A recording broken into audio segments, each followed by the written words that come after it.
ako, nagpakasal na kami. Dito kasi yung madali lang ayusin ang kasal nun eh. Sa parang huwes-huwes lang na ganun. Ayun, di nasa Japan na ako. Sa bahay lang ako kasi hindi ako marunong mag-Nihongo. Doon ko na sa Japan nakilala yun, nasa airport, yung mapapangasawa ko, as in asawa na. Ganun. Inuwi ako sa kanila. Wala na kasing magulang din yun. Ayun. Ganon. Nasa Japan ako, hindi ako marunong mag-Nihongo, nasa bahay lang ako. Tatanga-tanga, hindi ko naiintindihan ng salita, ganon. As in, lagi ako may dictionary. Doon kami nagko-communicate sa dictionary. English, Nihongo, ganon. Hinahanap, turuan lang, ganon. Ayun, paghapon, uwi siya galing sa trabaho. Ano siya, sa trabaho. Ngayon, nakuha niya, naka 1 week na ako doon, hindi pa rin ako marunong magsalita. Ano lang, word by word. Ganyan, nagkakaintindihan kami sa dictionary. Yun. Tapos, nung na ano niya, magtrabaho ako para meron akong nakakausap. Kasi kung sa bahay lang, di ako matututo. Panay TV lang, hindi ko naman naiintindihan. Yun. Tapos, nung pinasok din niya ako sa Philippine Club. Philippine Club. Yun. As in, entertainer, hindi sumasayaw, hindi kumakanta ha. Nag-entertain lang ng mga customer, gano'n. Tiga-timpla ng alak, kwento-kwentuhan, gano'n. Natututo naman ang hapon sa akin ng English. Nakakatuwa din, kaya lang nakakatakot. Kasi maraming yakuza. Yakuza, yun.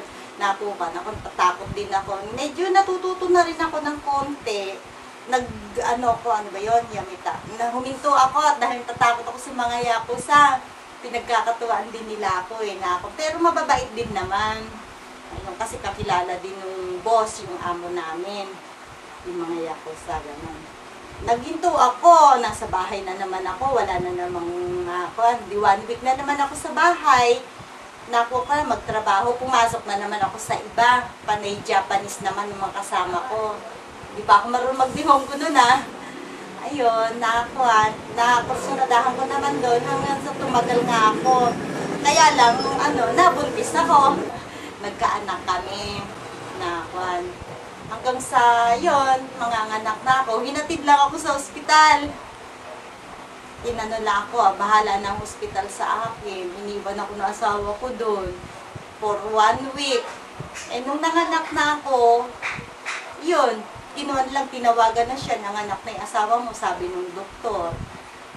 Yun, siya na ang kinuha na niya yung bata. Umuwi na rin ako kami. Hindi labas niya, binayaran sa ospital, gano'n. Sa bahay ako, natenga na naman sa bahay.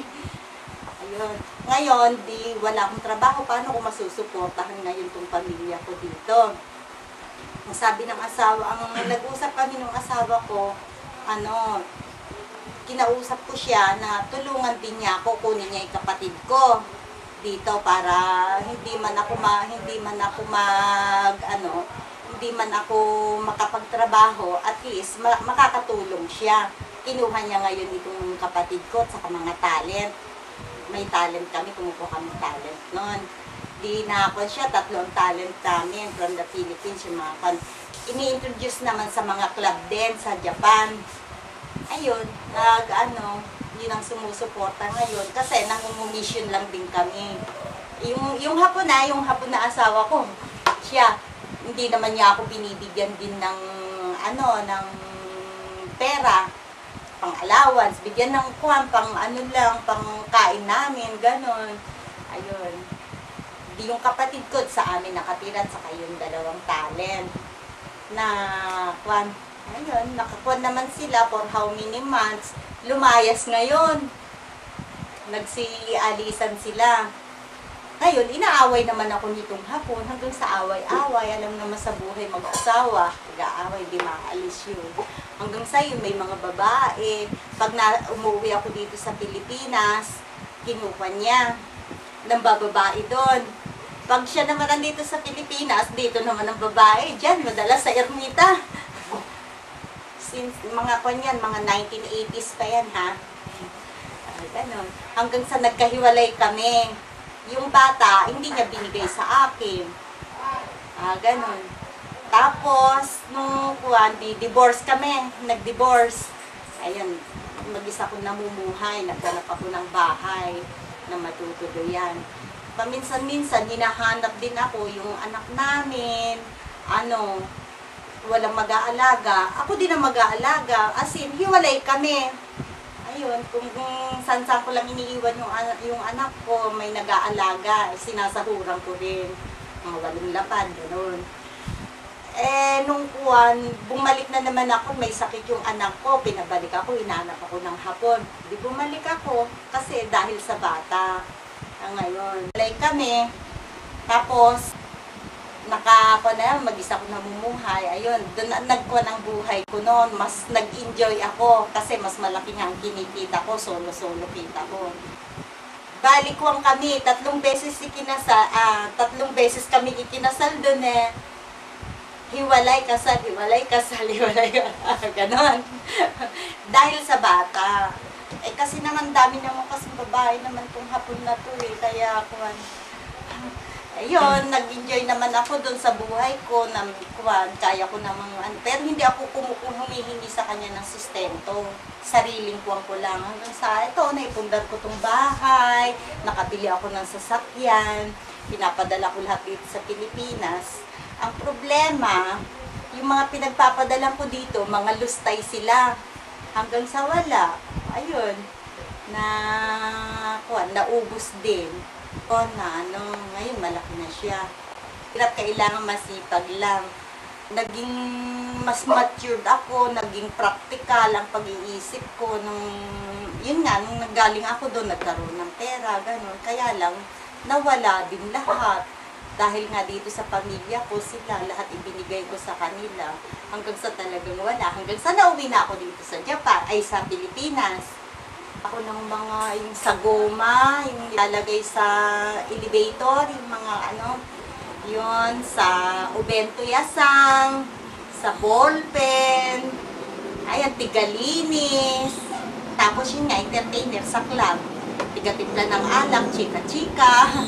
Mas pinili kong magtrabaho sa ibang bansa kaysa sa atin. Iyan. Kasi sa Japan naman, mas madaling kumita ng pera kaysa dito. Dito wala kang mapasukang trabaho Kaya yun, kahit anong hirap, maski malayo sa pamilya, gagrabin mo nang dahil din sa pera para maayos ang buhay. Boyfriend! Si kuya mo boyfriend. Hindi naman kasi kami kasal. Ngayon, okay lang. Eto, nagtitinda. Paano-ano lang.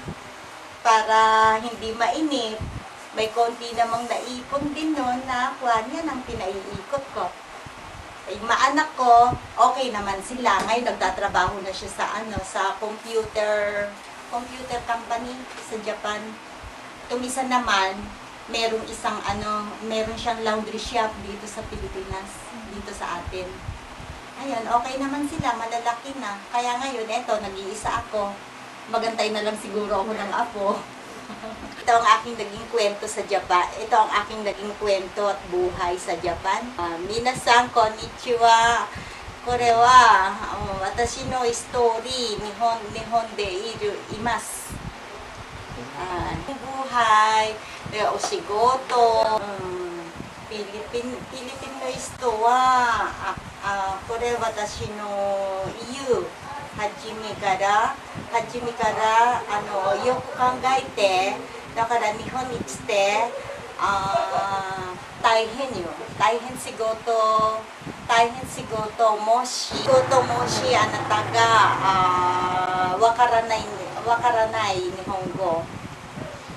Dakara moshi, yakuza ni tsukamattara, yoku kangaite, taihen. Dakara yoku kangaite.